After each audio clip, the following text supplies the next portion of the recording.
বাংলাদেশ বনাম ভিয়েতনামের ফুটবল ম্যাচটির সম্ভাব্য একাদশ ঘোষণা করে ফেলছেন বাংলাদেশ ফুটবল টিম।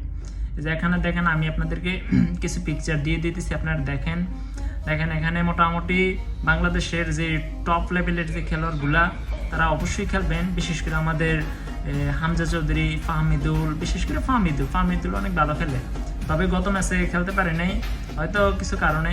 তারপর সমিত সোম, জায়ান, তারপরে আরও কিছু ভালো ভালো প্লেয়ার খেলবে। আশা করি, আমরা প্রত্যাশা করি যে 26 তারিখে অবশ্যই ভিয়েতনামের বিপক্ষে জয় ছিনিয়ে আনবে আমাদের বাংলাদেশের টাইগাররা। দেখা যাক, আমরা অবশ্যই দোয়া করব যেন বাংলাদেশ ফুটবল টিম অবশ্যই 26 তারিখে জিততে পারে।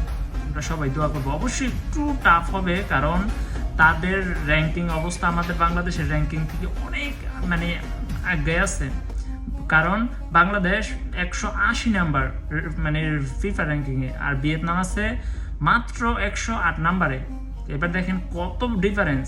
তারপরও দেখা যাক কি হয়, বাকিটা আল্লাহর হাতে। তবে আমরা সবাই দোয়া করি যেন বাংলাদেশ অবশ্যই জিততে পারে।